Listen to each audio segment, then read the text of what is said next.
All right, everyone, get ready because today we're taking a deep dive into the world of church leadership. And we're not just talking about the usual stuff, right? This is about something much deeper. We're talking about the kind of alignment that can completely transform a church, take it from just a group of people to a powerful, unified force. Like night and day. Exactly. And to help us really unpack this whole thing, we're checking out this video called The Hidden Connection: How a Unified Vision Can Change Everything. Bold title, right? Definitely grabs your attention. They don't mess around either. They start off with this really strong statement: where there is no vision, the people perish. They even call this vision prophetic. Have you heard it put that way before? It's definitely interesting how they've connected it to that biblical quote, almost like it's a spiritual It requirement. makes you stop and think, for sure. But I think what's important to understand here is how they're defining a prophetic vision. It's not just like a wish list of goals. It's more like a deep ingrained picture of the future that comes directly from. Oh, wait, hold on. I remember this part. They call it a vibrant picture painted in the heart of God, right? That's exactly it. Talk about powerful imagery. Yeah, and I think you're spot on to point that out because Right. that kind of language is intentional. You know, it's meant to inspire, to get people fired up and emotionally connected to that vision. Makes sense. But even beyond the imagery, the important thing here is the unifying effect it can have on a whole congregation. And they make it crystal clear that without that shared vision, things can really fall apart. It's like members going in different directions, chaos, losing sight of their purpose. Have you seen that happen firsthand in your work with churches, where that lack of vision leads to problems? Oh, absolutely.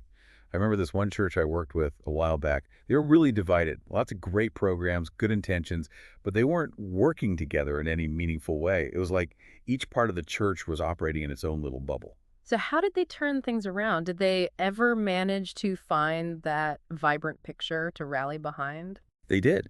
It actually started with a few people in the congregation who saw that they needed a more unified vision. They went to the leadership and suggested a church-wide visioning process. Visioning process. That sounds very official. What does that even look like? Well, in this case, they brought in someone from outside to guide them through it. They had all these meetings and workshops where people from the congregation could share their hopes and dreams for the church. Interesting. And they used different exercises like storytelling to help people connect with the vision on a deeper level. So they were really intentional about making it a team effort. It wasn't just the pastor saying, "This is the vision, follow me." Exactly. And that's so important because when people feel like they've had a say in shaping the vision, they're way more likely to get behind it and make it happen. It's like anything else when you've got skin in the game, you're much more invested in the outcome. Yeah, totally. It's like having that shared dream, that picture of what could be, but then you actually need the plan to get everyone there, right? That's strategy. It takes that vision, that big what, and turns it into the how. And it's got to be a solid plan too, because the video talks about all these hidden pitfalls that can pop up even if you've got a great vision. It's true. Those little things can really trip you up if you're not careful.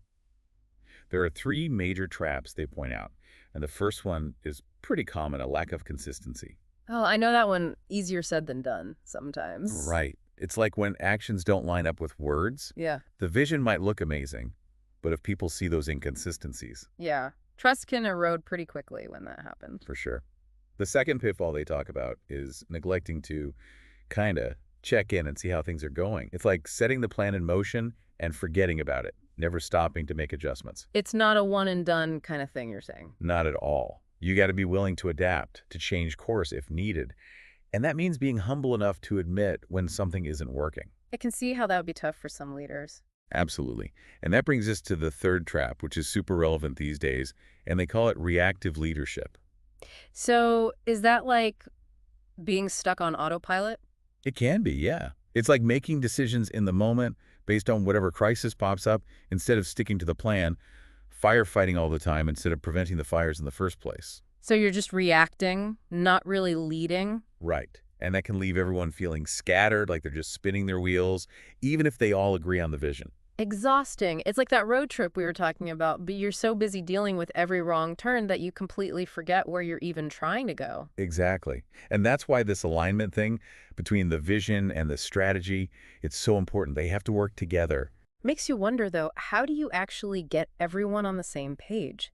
The video seems to really emphasize getting the whole congregation involved, not just in creating the vision, but the strategy too.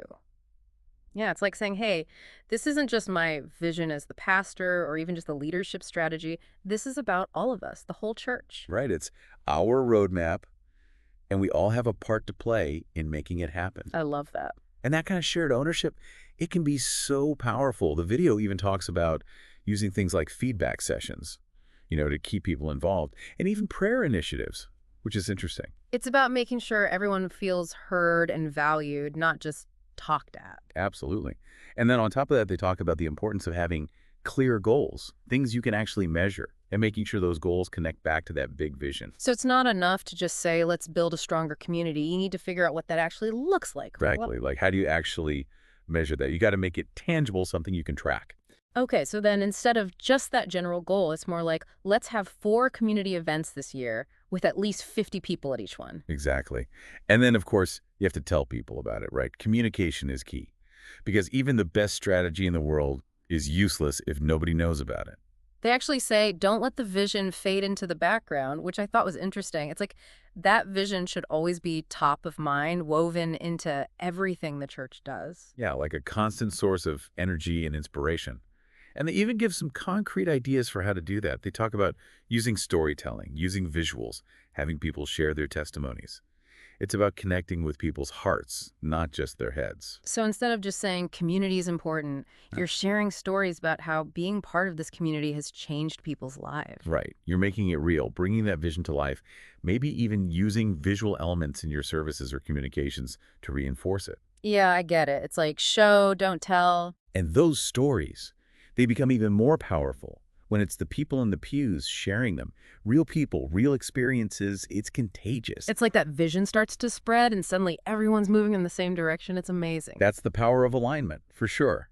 It takes a group of individuals and turns them into a force for good. And that's something that goes way beyond the church walls. So true. These are principles that can apply to any group of people, any organization, really. It's about finding that sweet spot where people's individual passions connect with that larger vision. Wow, we covered a lot today. From the importance of having a clear vision that everyone has a hand in creating to those reactive leadership traps to avoid, and even how to use things like storytelling to keep that vision alive and thriving. It's been a great conversation. Always a pleasure. And as always, we want to hear from you. What are some ways you've seen this kind of shared vision play out in your own communities? What stories have inspired you? Let's keep this conversation going. Until next time, keep seeking, keep learning, and keep diving deep.